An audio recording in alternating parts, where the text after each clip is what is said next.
Vibrant, I think, is a nice word. There are a couple of questions that we may not get to under no circumstances. But I want to thank you for amusing me, because I enjoyed them.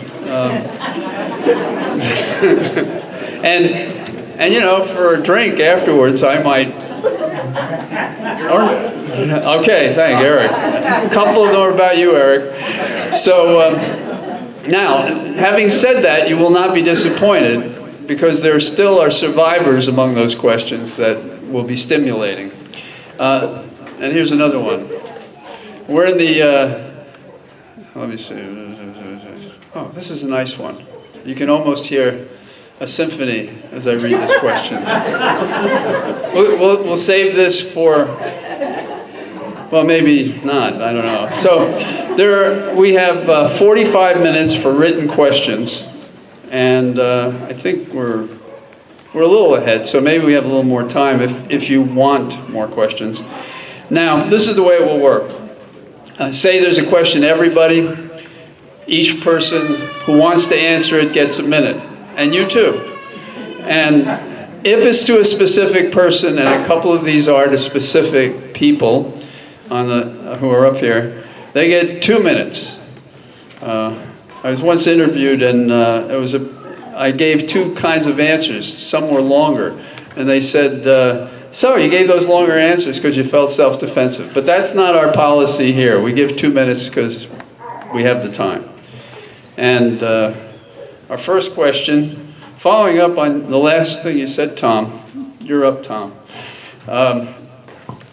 This is for Tom Smith. So it's pretty clear who gets this question. And you just addressed it, so you may want to elaborate further. This is for Tom Smith. Weren't you elected once before and pulled a Palin and quit without finishing your term? Why should we trust you to stay the course this time? There were several more, but here's another one in this vein that I can repeat.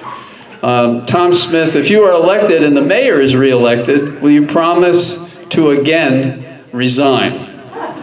So you have 2 minutes to answer these more vibrant questions than our first couple of sections. Tom, are you ready? I don't need 2 minutes to answer that. If everybody who's never made a mistake would stand up in this room, I'll applaud you.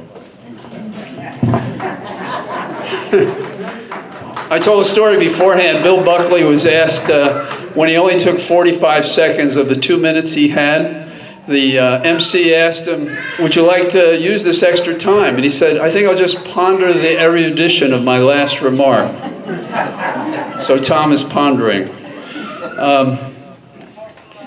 Now, this is for you, Ginger.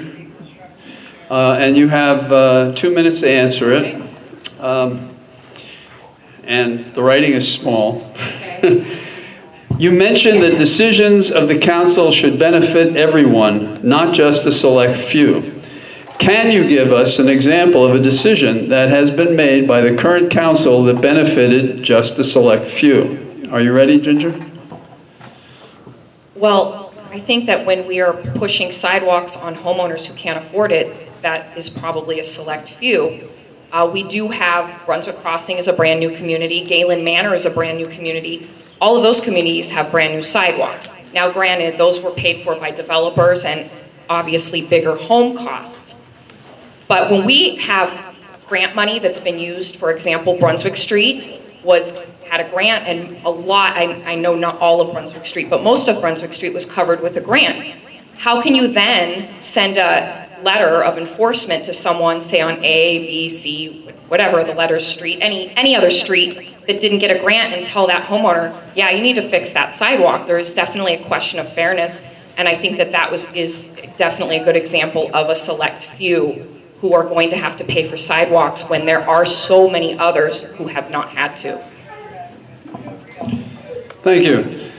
This is for you, for the mayor, Karen Tone. What is your stand on the sidewalks, paying for them, fixing them, who should do it, how and why? Okay, when you move to a city, you either accept the laws of the city, which is the code of ordinances, or you question them, or you get on council and you try to change them. But right now, our code of ordinances calls for any sidewalk to be paid for that abuts the street, to be paid for by the property owner. So we're not trying to put something over on any citizens. We're not trying to pick on any particular citizens when we have that law. So that applies to everyone. Now, sidewalks are not on every single street in the city. But if you choose to buy a property that has a sidewalk, you're choosing to pay for that sidewalk and maintain and upkeep it. Maple Avenue was a different story. I know we've gotten grant money in the past, and I think part of that grant money was actually a surplus from another project, and we used it for some sidewalks, I know on West B throughout the city. So you can always go for grants. Grants are also taxpayer dollars. It's your state money, your state pocket. But anyway, so we can go for grants and have a broader group pay for that outside of the property owners. Maple Avenue is a specific one that I was very interested in because it was in our 2005 Community Legacy Plan as a priority to get a sidewalk all the way up Maple so that we had a good pedestrian walkway, a safe pedestrian walkway all the way up. I would personally, I would be in favor of having the city pay for sidewalk that is not already there. The people that have moved in, and some people disagree with that. They say that no, the property owner should pay for it. If it wasn't required, it doesn't matter, they should still put it in. And I have had that discussion with citizens. But I would be all right with that part. But no, I agree with Tom, actually, that property owners, it's our code, it's our law. Watch out. The ceiling, the sky could fall. Thank you. Eric, you should get a microphone in hand. One microphone, you should only use one. Stereo would be too much. This is addressed to you, so you have 2 minutes. If Mayor Tome is re-elected, how will you be able to work with her, given that you tried to have her recalled? That's a very easy question. So this goes back to Schoolhouse Rock. Okay, remember little videos? This is how a bill gets passed. Okay, so in a charter form of government like we have right now, we have a mayor who is the executive, and we have a legislature that is a council. The whole point of a executive and legislative, those two branches, is they're not supposed to go skipping through the meadow holding hands at sunset. Okay, the whole point of those is they're supposed to have an adversarial relationship. The legislative body provides oversight to that executive. Okay, you always hear about congressional hearings or senatorial investigations. You guys have seen those on the news, right? That's the legislative body doing their job. Their job is to make sure that the mayor and that the executive functions of the city are doing what they're supposed to do. So if I'm on council and if Mayor Tome gets elected, then I will do exactly what every legislative body in this country should do. And that is ensure that City Council, that City Hall is running in the right way, that paving projects are starting before a year has passed, and that the job's getting done at City Hall, because that's what a legislator does. Thank you. Ginger, you're back in the for another 2-minute question, so if you would get her the microphone. Online, I hear you are constantly touting the benefits or amenities of the crossing. How do we know you will have the interest of all of Brunswick and not just the crossing if you are elected to the town council? Well, I will clarify. I do not tout the benefits of the crossing. I do have to defend Brunswick Crossing quite frequently because there's a lot of misconceptions out there that we are an HOA community and our amenities are paid for by us in high fees. And I should say we are still subsidized by a developer. So our fees, we're not even paying the top of the fees. We are paying the bottom of the fees right now. So I feel as a Brunswick Crossing resident, when I see that our community is being bashed, and I say our HOA community, I feel the need that I need to defend it because there are some very false things that are written, said, and whatnot. As far as, am I able to completely represent Brunswick? I think I've made that clear. I want everyone downtown to have a sidewalk. I have a sidewalk. I drive through my community, Brunswick Crossing. and there are brand new sidewalks, and it looks nice, and it's good for real estate. It's good for all of our home values. We will all benefit by having brand new sidewalks, updated sidewalks, fixed sidewalks, paved roads, painted curbs, painted fire hydrants, revitalizing downtown. We all benefit from that. I don't think it matters where I live. I could live in Gallant Manor, Brunswick Crossing, A Street, B Street, Maple Avenue. I want sidewalks. Thank you. Okay, this is for all of you. Will each, I'm sorry? I didn't, excuse me, I thought you were trying to tell me something. Will each candidate reappoint the police chief, the city administrator, the Department of Public Works superintendent, and the water sewer superintendent, or will each candidate be in favor of new department heads or some variation of that? Should we do the hat? Annalise, you're on call.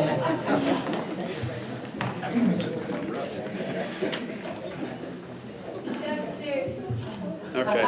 Jeff, you're going to be the first. Hold on a second. Yeah, these are 1 minute. You don't have to speak if you don't want to, but these are 1 minute. And it did ask that what each candidate thought. So I would recommend you say something. Jeff, you're up. 1 minute. Okay, interesting question because I have campaigned on not replacing the city administrator. And that's due to complaints that I get as I'm out campaigning constantly of the not feeling welcome in City Hall, not getting answers, condescending answers, and not going to go into detail. I think those who complain no. So no, I will not. And I have nobody in mind if I'm elected mayor who will be the city administrator. It will be advertised like any normal position. As far as the other department heads, absolutely. They do a great job. I have great confidence in the chief of police, as well as public works and the wastewater. Thank you. Ginger Cayo? Repeat the question. Is this? Yes. This is. I'm sorry. Here you go. Some of, whoops, wrong question. Will each candidate reappoint the police chief, the city administrator, the Department of Public Works superintendent, and the water sewer superintendent, or will each candidate be in favor of new department heads or some other variation? I would say no. I believe that we should not politicize city employees' jobs. It's not good for morale or retention at City Hall for staff to have to worry about their jobs every time we have an election, which is every 2 years. So I would say currently I have never had a negative experience with City Hall. I do hear that there is a lack of compassion from City Hall employees, but we could easily measure that with surveys after each customer service experience and incentivize our employees to have better customer service skills and address any issues. Okay, point of clarification. So your answer is No, no, you would not reappoint them? I would not reappoint anyone. Okay. No one should have to fear for their job. No, I'm sorry, you're saying reappoint, okay, I thought you meant reappoint. No, I don't want to reappoint anyone. I don't think jobs should be part of politics. I'm not replacing anyone. Okay. Sorry. There it is. That's why I repeat the question. Okay. Mayor, Okay. you have 1 minute to tell us if you're going to reappoint or not. No. So, no, I would reappoint. I would ask for a reappointment for every one of my department heads. I've already told you I'm incredibly proud of each one of them. I will talk to the city about the city administrator. We have an excellent professional ICMA-trained city administrator. He has brought such professionalism to the city hall and to the department that I cannot say enough good about him. Tom, I will say that I did make a mistake once too, and I heard a lot of negative about Dave Dunn when I went campaigning, and I voted against his confirmation for Carol Jones. And I will say that was that was a mistake. Now I understand the relationship between a mayor and their city administrator, and I've apologized to Dave and Carol both. So. Thank you. Quietly clapping, thinkingly clapping. Okay. Vaughn Ripley, Are you for reappointing or not, or some variation of that? So I feel that as a council member, it's our job to confirm members, not necessarily reappoint anybody, but I don't have anybody in mind for reappointment. I think that everybody's doing a fine job. I've worked with everybody that you mentioned. I worked on the skate park, I worked on Bike Brunswick, I'm in my community neighborhood watch, and I've worked with all of those people. And I think that everybody has done a fine job in working with each of the groups that I'm referring to. Thank you. You finished, right? Okay. No mind. Fine. Laura Dvorak, will you reappoint the various officers or not, or some variation of it? I like the way things are. And thanks to Bob McGrory back there, who interviewed me to work in the museum so very long ago, and to the chief of police, Chief Fretch, he's absolutely outstanding, and to the public works people and the wastewater people. I watched them during the city council meetings, and I listened to Bob's patient explanation of the budget over and over, and listened to the guys explain about the widgets and gadgets of wastewater, and they're very thorough. They know what they're doing. They're really good people, I think, for the job. They're the right people for the job. Thank you. Eric Beasley. So as far as reappointment goes of those 4 people, yes, no, yes, yes. Okay. So yes to the police chief, No to the city no to the city administrator, yes to the DPW, Department of Public yes Works. to water and sewer. Yes. Okay. So, because we're talking about reappointment here. Now, I think that the city administrator has burned so many bridges in this town. When I knock on people's doors, I hear about budget, sidewalks, and city administrator. Okay, and every person that brings up the city administrator says, I want him gone. I want somebody else in that position. Okay, so I'm listening to what you people are telling me. Okay, I'm listening to your voices. You don't want the city administrator, so we need to find a new one. Amanda McGannon, Yes, sir. do you want to reappoint these positions or not? Well, I think it's a little premature and arrogant for me to say yes or no, I would reappoint. I do think that there are, they are professionals. Part of the council's job is to oversee and make sure that, that their job is being done and the things that we're trying to accomplish are being accomplished. So I think it really is going to depend on who becomes our mayor, and we're going to have to go from there as far as the city administrator goes. But the other professionals that you listed, absolutely. I think they're doing a fine job. Angel White. I believe that we have excellent leaderships here. They run our departments very well. As far as reappointment or a confirmation, I have not made up my mind yet. So that's all I have to say about that. Most of them, yes, but I have not made up my mind. So. Okay, thank you. Tom Smith, you're last up in this 1 minute run here. Okay, I love Milt and Patrick. They're very good employees. John Gershner is like a stepson to me, but I absolutely would not vote to reappoint Bob, no matter who the mayor is. Thank you.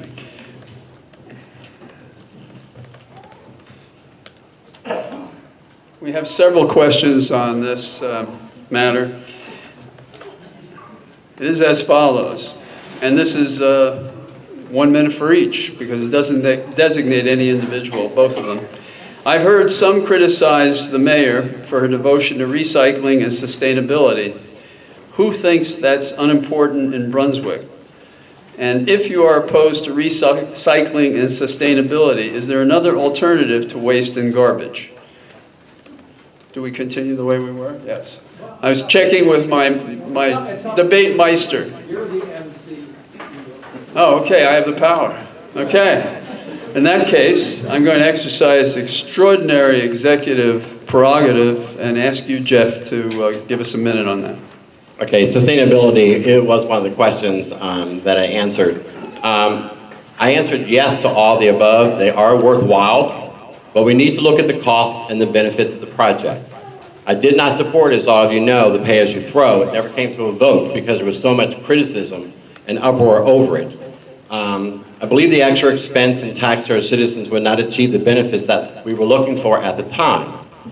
We should be able to improve recycling through better public education and better enforcement of our existing trash collection laws. So again, we need more, the citizens, we can't have these things thrown at us, okay, in a meeting that the council members found out a week before.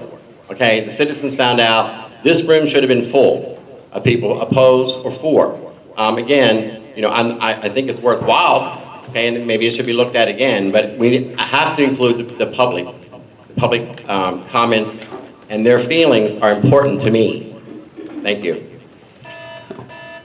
There it is, just under. Nobody gets to find out what really happens. Ginger Cayo, you have a minute to discuss the question about recycling and sustainability. Okay. One of the reasons I like Brunswick is that we have an administration that has been dedicated to being green and encouraging others to do the same. As far as pay-as-you-throw goes, I did disagree. On pay-as-you-throw, I was at the meeting where the room was filled, probably more than it is now. And it did seem that it was more people who were very much against it than for it.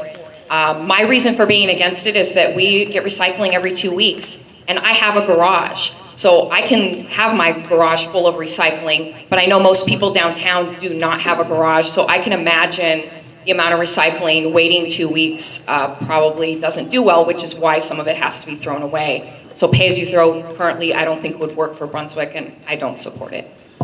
Karen Tome, you have a minute to address the question. If anybody along the way needs me to repeat the question, just let me know before you speak.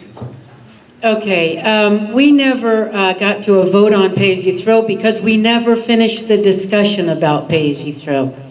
So I brought it up because it is the best way to increase recycling. And increasing recycling saves us money on landfill. So the reason you can do it is not just an environmental way to do it. It's to save money. So my council and myself were getting so much criticism on rhetoric about pay-as-you-throw that I had to stop the discussion. So we never finished the discussion. I showed the council afterwards that we could have reduced the cost of the bags. We could have given the money back as far as that goes. We never finished the discussion. So. Thank you. Vaughn Ripley. So I'm kind of a newcomer to this one. When I heard the idea, it sounded a little bit drastic to me, and it sounded like something that would be a little bit scary to me to do pay-as-you-throw. I started thinking and envisioning people taking their trash and just throwing it off into the woods or something like that because they don't want to pay the extra money that it would take to get their trash. From that perspective, it's definitely something that I'm against. But I agree with both Karen and Jeff. I think what they're saying encompasses something about education and about increasing recycling. I think that these are all things that we can start investigating and look into and see if it is actually something that would work for our town. That said, we listen to the community, we talk it over with the community, we educate everybody, and we decide after the fact and make a decision that's going to be best for the community. Thank you. Laura DeBorgia. I hope that you'll all read my item number 6 on my flyer. Everybody's trying to throw things away, but folks, there is no away. This stuff goes somewhere. We have to be aware and concerned about that. I am one candidate who has no yard signs. I have no plastic banners.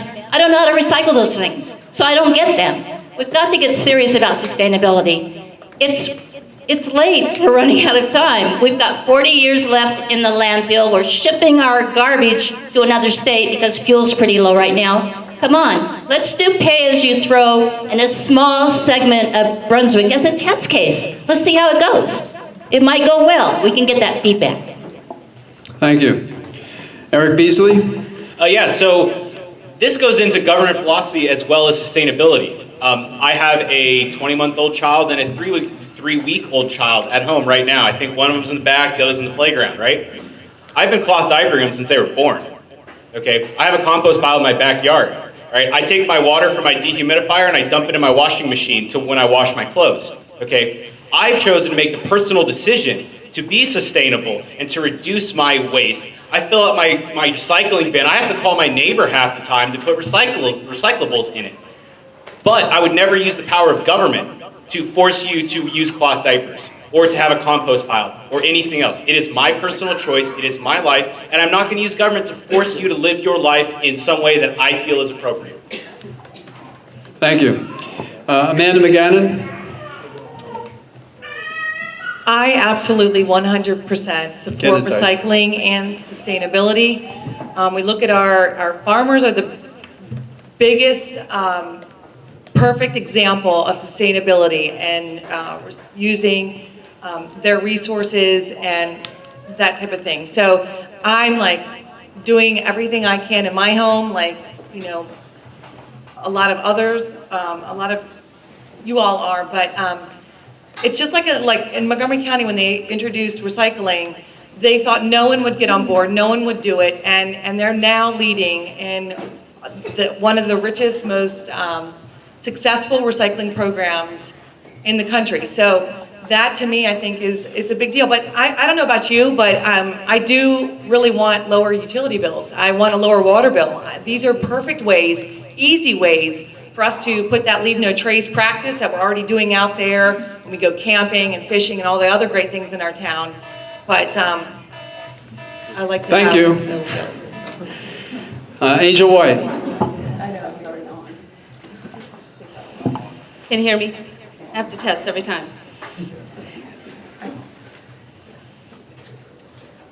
So sustainability is a very popular term these days. I think it's absolutely the role of the city to promote the concepts of sustainability in terms of recycling, resource and energy conservation, and increasing walking and biking, and we should do that here in Brunswick. I do not think that drastic changes to the way that we do things are necessary. Brunswick citizens are smart and know how to apply information. I can't tell you how many people have told me how much their water bill benefited by basic water conservation techniques. I think that finding ways to educate residents on sustainability concepts would benefit us all. Where it makes sense, we might find some ways to increase the city's investment in sustainability. But with all things, we have to ensure that benefits outweigh the costs and that the citizens are engaged. I also think that we should re-energize the city's sustainability committee and ask them to find creative ways to encourage the public to adopt sustainability concepts. Thank you, Angel. See, nothing has happened. Everybody's come within that safe range. But you watch, it could happen. Tom Smith, you're up, 1 minute. Okay, I support recycling totally. Pay as you go first came up in 1990, in 96. It was something new, and I asked Hold the mic.